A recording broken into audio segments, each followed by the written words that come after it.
It's the Ross Tucker Football Podcast. Oh, yeah, it is. But it's not just any Ross Tucker Football Podcast. It is a Finish Strong Friday, presented, of course, by DraftKings. And yes, this will be the last show this week that is coming to you live from a closet in Utah. But the interview with Greg we actually did earlier, so that will not be via the closet in Utah. We will have Greg Cosell here on a Finish Strong Friday. My black eye, those of you that are looking at my black eye and scratched up face on YouTube, youtube.com/Ross Tucker NFL, I can assure you it is not an April Fool's joke. It's a real black eye. I do have some cuts in my chin, nose, and face. Maybe this is how we get more YouTube subscribers. youtube.com/Ross Tucker NFL. Check me out, see what I look like with a black eye. I've been skiing with my family this week in Utah, and I was trying to pass my brother-in-law, probably going close to 50 miles an hour if I didn't hit 50 miles an hour. And then I don't know what I hit, but the top of my ski, believe it or not, the tip of it got bent a little bit. I hit something hard and I face planted. I went face first into the mountain. I don't know how my goggles didn't shatter. Thank goodness I was wearing a helmet. So lesson learned for me there to not try to be like I'm 23 again now that I'm 40. Although I don't even know that that's what it was about. Right? I don't know what I hit, but I wasn't in control enough. At any rate, hopefully we'll get some more YouTube subscribers out of it. youtube.com/Ross Tucker NFL. Or you can really just check it out because I think I posted on a couple of the social media platforms at Ross Tucker NFL, Twitter and Instagram, facebook.com/Ross Tucker NFL. Speaking of social media, we got some winners to give out here on a Finish Strong Friday. I want winners. I want people that want to win. I want people like Yuma Cactus. Now, I don't often give away winners to people who don't use their real name on social media, but Yuma Cactus quote tweeted one of the Ross Tucker Football podcasts this week at Ross Tucker Pod, I think, not even at Ross Tucker NFL. I think it was at Ross Tucker Pod. So Yuma Cactus, send me an email, ross@rosstucker.com. Let me know exactly what you'd like. Signed press pass, picture, card, whatever you want. It is yours. The sponsor confirmation email winner, Tim Walter. I love Tim Walter taking advantage of fantasypoints.com. Use the code 22Feast. They have some great deals right now to get in early with the incredible content they have at fantasypoints.com. Use the code 22Feast. You get even more of a discount than the early bird discount they're giving you. So, Tim, let me know what you would like. And then the YouTube shout out, it is Todd Swihart, SWIHART. So, Todd, you just need to go ahead and email me, ross@rosstucker.com. Let me know exactly who you want the cameo-style video shout-out for, and I will get on that, my friend. Very much looking forward to that. Just like I always look forward to talking with Greg Cosell. There's some veteran things we need to talk about, and how about talking about the top 3 offensive linemen in the draft? It's Big Show time. The Big Show. So this is awesome because we are combining like 2 of my favorite things. Greg Cosell on the Ross Tucker Football Podcast. You can check out Greg at Greg Cosell, the NFL Films legend, and offensive lineman. We're going to get into some of the top offensive tackle prospects. There's really 3 guys that people think might even go in the top 10 that Greg and I will break down in a little bit. Although it's interesting, Greg, last week we were talking about all the quarterback movement and Matt Ryan and Mariota and Jameis Winston and Baker Mayfield. And I, of course, asked you about Tyreek Hill. I feel like the Davante Adams trade kind of got lost in the shuffle. I didn't get a chance to ask you about it last week. It's obviously a really big move. It affects two teams tremendously. So why don't we start with Davante Adams with the Raiders and just what you see from that fit, what you see with Davante Adams in Josh McDaniels' offense with Derek Carr. Oh, I think it'll be really, really good. Davante Adams can line up anywhere in your formation. He can be your boundary X. He can be a Z. He can be in the slot. He's proven that. He's as good a route runner as there is in the league. He's very, very good run after catch. He's just a complete receiver, arguably the most complete and best wide receiver in the National Football League. And with Josh McDaniels, who's proven over time that he can incorporate and integrate any kind of receiver into his offense, because think what he did when they got Randy Moss back years ago, and he changed some things clearly to maximize what Randy Moss brought to the table. So I think it's a really good fit. They've got other good receivers as well. They obviously have a big-time tight end in Darren Waller, the kind of player that Josh McDaniels has not had in New England since Gronk. So it's been a couple of years since he's had that kind of tight end. And, Hunter Renfrow. And I think people need to not be caught up in the idea that players are now slotted. Oh, he can only play in the slot. NFL pass games have expanded, Ross, to the point where players are movable pieces. Think New England. Julian Edelman did not just line up in the slot. He lined up outside quite a bit. So there's a lot of flexibility here with the receivers that the Raiders have, and Adams will fit anywhere because he's such a good player. You know what's interesting to me, Greg? Couple things. One is tremendous amount. Obviously they give a first and second round pick and they pay him a huge contract. It's not a very New England-y type move. You think about Dave Ziegler and Josh McDaniels coming from the Patriots.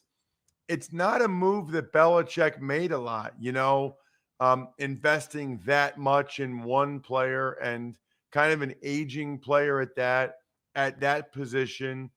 It doesn't seem like Belichick very often was willing to put those kind of resources in. I guess I'm curious as to what, if anything, that says to you about McDaniel's view of Adams as a player or the importance of that position. Well, every coach, no matter where they've been and who they've learned from, once they do their own thing, they have their own points of view. I think you'll see that. I think you'll see that with Mike McDaniel in Miami. He's basically been with Kyle Shanahan for his entire NFL career, and now he has a chance to run his own team. And I'm sure he'll do things that we would say, well, Kyle Shanahan might not do that. I think Josh, who's been through the league once before as a head coach, and obviously it didn't work out the way he had hoped, now is in a different position, and he wants to do things his own way. I think the receiver position is clearly an important position in this league. It's a passing league, and you need players to throw it to. And Davante Adams, as I said, to me, based on tape study, I think he's the best wide receiver in the league. And you're not going to get Davante Adams in this draft. So they went and they gave up a first-round pick and a second-round pick to get the best receiver in the NFL. One of the things I don't like sometimes about the free agent receiver movement is you wonder, well, he had great rapport with Rodgers because of the time and the reps they had together for years.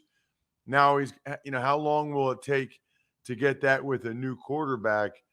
But Carr and Adams know each other really well, from college, which I think helps. What about for the Packers, Greg? Obviously, Davante Adams traded to the Raiders. Marques Valdez Scantling, who I'm going to ask you about in the Chiefs offense, he signs with Kansas City. Obviously we expect the Packers to be very active in the draft when it comes to a receiver. Well, they have to be because they need bodies. They need competition because what they have now, they can't line up with. Mike Tannenbaum always talks, and I know Mike talks about musts and needs in a draft. And those are two different things. Every team has needs they would love to fill, but if they didn't necessarily fill them, they can still line up and play. But then there are musts where if you don't have it, you literally can't play. And wide receiver is a must for the Packers. And they must draft wide receivers because right now they really can't line up and play with what they have. I mean, obviously they can with Alan Lazard. He's been there. I'm not saying they can't put people out there, but they can't really play with what they have in any meaningful way. So that is a must for them in this draft. It's always interesting to me because on the one hand, it's considered a good receiver draft again. On the other hand, they more or less are telegraphing that they're going to take a receiver, which is always a little bit dangerous, right? Because people can leap in front of you for the one you want. The other thing is, Greg, they're not all going to be good, right? Like, let's say there's 5-6 first-round picks. I guarantee a couple of them aren't. No, of course. Of course. And by the way, receivers tend to be in the eye of the beholder, and they're very often a function of team and scheme adaptability. So different teams will have receivers rated totally differently based on any number of variables. So there's always receivers in drafts, as you know, Ross, because very often we see 3rd, 4th, 5th round picks become quality wideouts. Obviously, there's not a Jamar Chase in this draft, clearly, but there will be receivers who play and play well in the league. Obviously, the key is drafting the right one that fits what you want to do. And you're right. They're not all, let's say that, 10 receivers are taken in the top 60. All 10 are not going to be great. We know that. Let's talk about Valdez Scantling, Greg, because, that actually happened after we spoke last week. It's interesting because he's really fast, just like Tyreek Hill. But my perception is that not all fast guys are created equal. There's different kind of fast guys. Yeah, look, I mean, clearly the Chiefs wanted to get speed because they've got a quarterback that can throw it down the field as well as any quarterback in the league, and they wanted speed. They had lost their speed. So Valdez Scantling, up to this point in his career, has essentially been a one-trick pony. He's been a vertical receiver, and he certainly can run, and he's big. He's about 6'3", 211. So he's a big speed receiver. I remember when he came out, I think he ran a 4.37 40. He's never been a volume target up to this point in his career. Now, we'll see how it plays out. Andy Reid's been coaching a long time. He's not likely to change his offense at this point in his career. So Valdez Scantling will fit into this offense. And the point I made, I'm so curious as to the target share, because this is an offense that's going to throw the football. And it's structured differently than the Packers offense, even though Aaron Rodgers was there, and Aaron Rodgers is great. Matt LaFleur kind of believed in running the football. Andy Reid doesn't really take that approach. They throw it a lot. So his target share could well go up. I'm curious to see how he is used, because essentially he's been a straight line vertical receiver in Green Bay. Well, the other thing, too, is I'd be very surprised if the Chiefs are done at the receiver position. I would agree with that as well. I think they'll draft one as well. So there's a lot there when it comes to the receiver position. All right, let's get into the offensive line, Greg. And I know we both looked at the top 3 tackles, all of whom, have a chance to go top 10. There's talk about, in particular, Evan Neal from Alabama and Ikem Ekwonu from NC State, being the first, second pick. I wanted to discuss something philosophically with you, Greg, and get your opinion on this. One of the things I learned in college is that you always have to take into account the inherent bias of the person that you're hearing from or you're reading from, right? Like, you think history's history. Then you take a history class that's like, well, that guy was biased as he wrote this history book. He had this slant or that slant. Same with politics or whatever. And so I have a real appreciation for physicality. I really like finishers. I really like guys that are punishers. And I think you can make the argument that maybe I overrate them because that's my preference, because that's what I like. That's what the way I think the game should be played. Ultimately, does that mean Ekwonu is better than Charles Cross?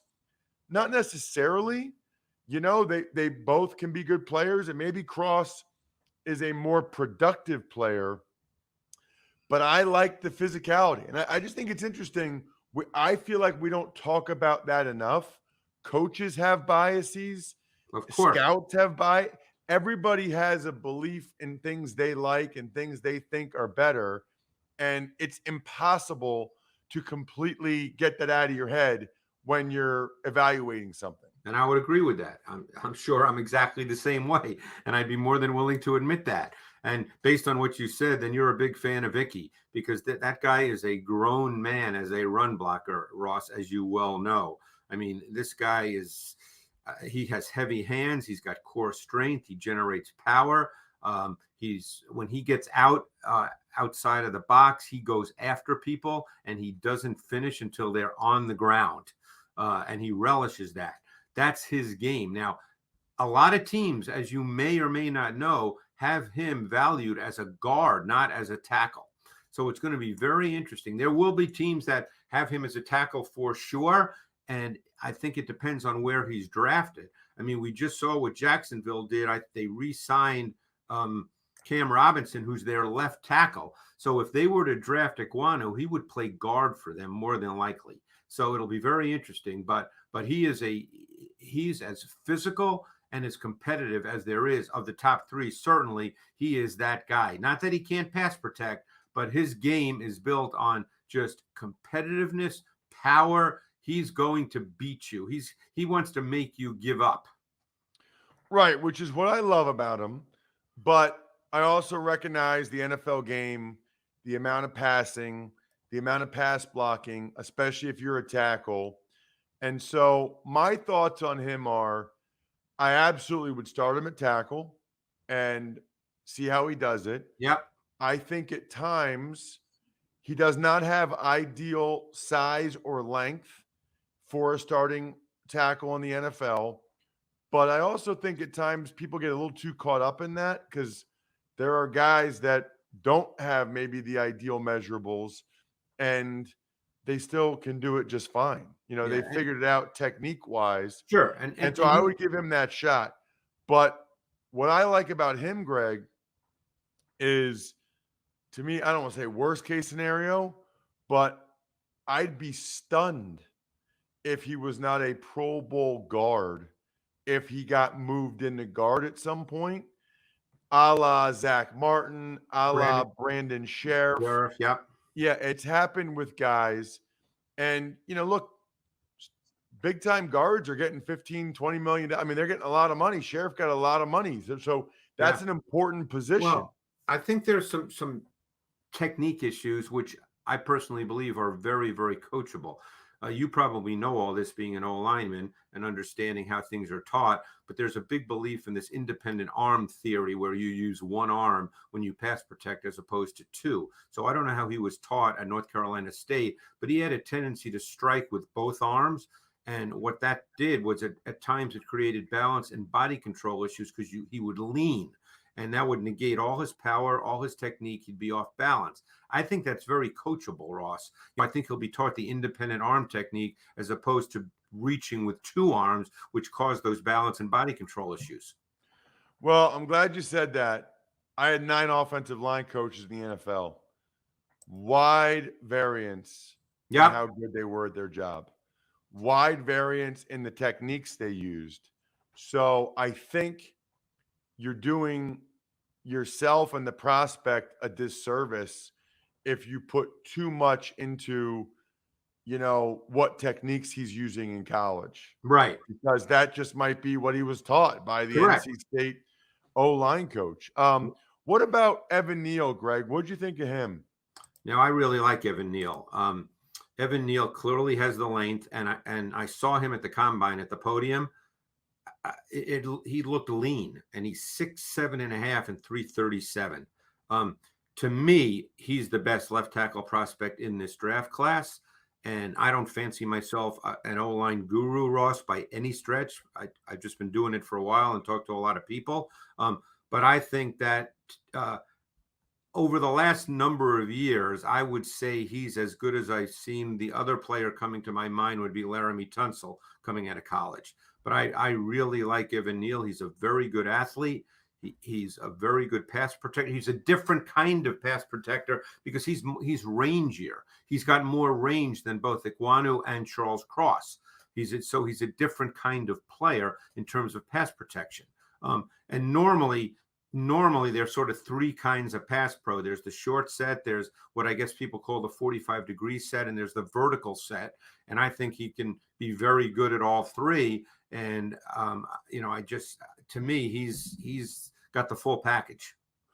I watched him in the SEC championship game against Georgia. I was really impressed. Yeah, really impressed. He has ideal size and length. He is very patient. Yes. He's got long arms and he uses them very well. Uses his hands and arms very well. He has advanced hand usage. He's extremely smart. You know, they would drop the D end at times. He comes right back in on the D tackle. Yep, No one's yep. looping out to him. He could sense and feel the twists. He's not as mean as Ekwonu. He's not as much of a finisher, but he's a plus player in the run game. I mean, he's Without a good question. run blocker. He's not quite as ornery as Ekwonu, but I would agree. I don't think he has awesome feet. I think he combines awesome size and length with good feet, which is plenty good enough. Yeah.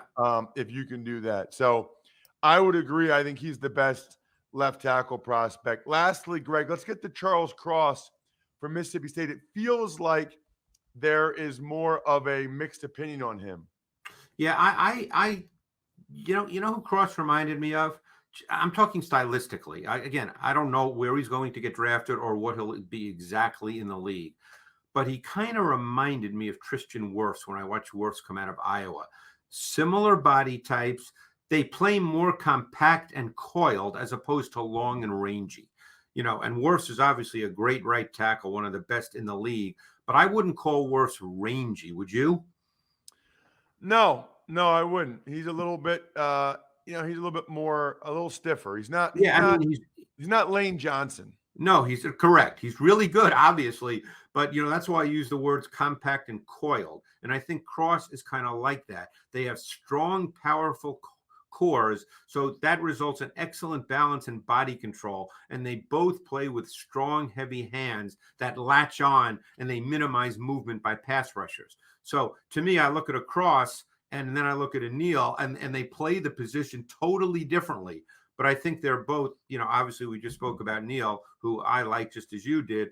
I think Cross can certainly play left tackle. And by the way, I think the delineation between left tackle and right tackle each and every year is just minimal because of what defenses do and where pass rushers now come from. So I just don't think that delineation has that much meaning anymore. And I think people just throw it out there without really thinking about it. But I really like Cross's game. I mean, I think he repeats his mechanics snap after snap really efficiently.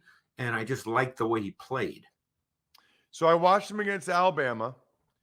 And my first thought is, Greg, I cannot believe that Will Anderson from Alabama is not allowed to go to the NFL draft. I cannot believe that guy. I mean, Greg, you've got to be kidding me. That guy's ridiculous. I mean, he destroyed the entire first half of that game. Now, he was over the right tackle. He was not over Cross. Yeah. But you know how you know a guy's good?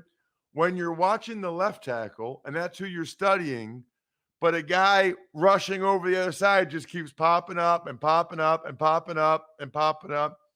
I know Cross has this reputation as a really good pass blocker. I thought he's pretty good feet, but I don't know. He got in some kind of awkward body positions, almost reminded me a little bit of some of the body positions Eric Flowers got in. Coming out of Miami, that's not a good comparison, Ross, because Flowers couldn't play tackle in the NFL. Right, I know, yeah. and I think he had a hold or two against Alabama. I'm not sure about him. I got to watch more on Cross, but he was definitely third out of these three guys for me. His name is Greg Cosell, at Greg Cosell on Twitter. We'll get into the defense starting next week. It is April, and the draft will be here before you know it. Other than that, Greg, thank you so much for coming on the show. I really appreciate it. Thanks, Ross. Appreciate it. Talk to you next week. It's also April, which means Mother's Day is next month, which means everyone needs to strongly consider myfrontpagestory.com for the greatest Mother's Day gift ever, whether it's your spouse or your mom. And I've got experience with this. You give them a framed story written about them. They won't even know what it is at first. They'll be like, what did you get me? What is this? And when you tell them you had a story written about them, they will be absolutely blown away. Didn't even know about the concept. Then when they see the pictures, looks like it's framed, it's on the cover of the newspaper, and they start to read some of your quotes, that they're going to cry. I'm just telling you. When you just say, man, my mom made me the person I am today, she will cry. Or if you say, I don't tell my wife enough how much I appreciate all the things she does for the kids. She's such an awesome mom. She will cry. myfrontpagestory.com. She will cry. You will win. myfrontpagestory.com. And you might get a chance to win the sponsor confirmation email winner. Get one of these awesome press passes or cards or pictures. Tuck's Takes. Hey, Ross, good morning. Let's start today in Tampa, where Bruce Arians retires to move into the front office. Todd Bowles becomes the new head coach for the Bucs. Kind of feels awkward timing, right? I'm going to take everything at face value, but on one level, I feel like Brady had to know this when he was coming back, right? Now, Arians says that, he made the decision after Brady came back because he wanted to give the job to Todd Bowles in a good position, right? Succession was important to him. And look, we just had Connie Carberg, who was amazing, by the way, on Wednesday's show, talking about everything that Bruce Arians has done for women in football, for minorities in football. So I totally believe that this was Arians' goal the whole time. But I also find it hard to believe that Brady would say he's coming back not knowing this, right? I mean, like, I think he had to have some inkling that this is going to happen. It kind of feels like all this stuff happened in conjunction, that maybe they discussed it, because I can't imagine that Brady's like, I'm coming back, and then, then they tell him Arians is retiring. I think he had to know when he made that decision. Tuck's Takes. Linebacker Bobby Wagner signs a 5-year, $50 million deal to stay in the NFC West, this time with the Rams. I have seen one thing I think the Rams have an advantage of. Guys want to be in LA. I think Bobby Wagner is still a very good player. I think they'll get at least 2 really good years out of him. Obviously not good for the Seahawks that he stays in division. I know the Rams are the Super Bowl champs. That obviously helps tremendously. But guys want to live in LA. Now, Bobby's a little different. Bobby's from LA, which obviously makes a difference. But guys want to live there. And, it's hard to blame them. A lot of people in life want to live in Los Angeles. The weather's lovely. There's a lot of opportunity there. So hard to blame some of these guys that are going there. Odell Beckham Jr. clearly wanted to live there. Bobby Wagner clearly wanted to be there. So they get a little bit of an advantage there for sure. Chargers and the Rams. Tuck's Takes. Jaguars sign edge rusher Arden Key, and the Vikings re-signed Patrick Peterson. So Arden Key had a really nice year for the Niners coming off the edge. He's a guy that Greg would mention quite a bit. Greg was often talking about Arden Key and the job he was doing, as well as DJ Jones. I mean, the Niners had some enviable depth along the defensive line that they're going to have to draft some guys because they lost Jones, the D tackle, they lose Key. That was part of, I think, why they were able to make the run they did and why they were successful. the way they were. As for Patrick Peterson, I just don't think he had very many other places to go. I don't know how much money he got, but I thought that made sense for him to go back to Minnesota. They kind of need a corner, and I don't know that there were that many people that were that excited to try to get Patrick Peterson. Tuck's Takes. Former Saints and Eagles safety Malcolm Jenkins has decided to hang it up after 13 years in the NFL. What an awesome career. And what an awesome guy. He is extremely impressive. I remember after his rookie year, I was the moderator of a panel he was on at the Rookie Symposium. I remember it was Malcolm, Chris Long. I'm not sure I remember the other guys that were on the panel, but he was very impressive. Really, really impressive. He hardly ever missed a snap. I mean, the durability, the toughness, the leadership, the versatility to play nickel, to play safety, of course, played corner in college. Just a terrific, exactly what you draw up when you draft a guy like you drafted Malcolm Jenkins high in the first round, exactly what you draw up when you sign him as a veteran free agent. I mean, he is just what the doctor ordered. Tuck's Takes. And finally, let's talk a little bit about the Washington Commanders' congressional investigation as it now turns to potential financial improprieties. Yeah, there was a report from Front Office Sports, AJ Perez, that the Congressional Committee might be looking into, the existence of multiple books for the team. I don't know. I mean, might be looking into seems like a pretty loose thing at this point. However, the negativity just never leaves this team. And it's why they've had such of an erosion of the fan base. It's really disappointing as a former player there, but that's where they're at. I mean, that's the reality. So we'll see. I mean, the more stuff comes out, the more you think maybe at some point the NFL could step in here and force Snyder to own the team. But I don't know how many of the other owners would back that because they don't want that to ever happen to them someday. Shout outs, by the way, Pizza Boy Brewing, Sporticulture, HumanHeadNYC.com, SteakhouseSports.com, Go-Bangles.com, and Evergreen Economics. We love all of our patrons. Patreon.com/RTmedia, especially, of course, the I Think We're Done Here members to get a shout out for their biz at the end of every show, which is our way to support what you guys are doing. Other than that, I think we're done here. Thanks for listening to the Ross Tucker Football Podcast. Make sure to also subscribe to the Fantasy Feast, Even Money, Business of Sports, and College Draft. All available at Apple Podcasts, rosstucker.com, or wherever podcasts can be found.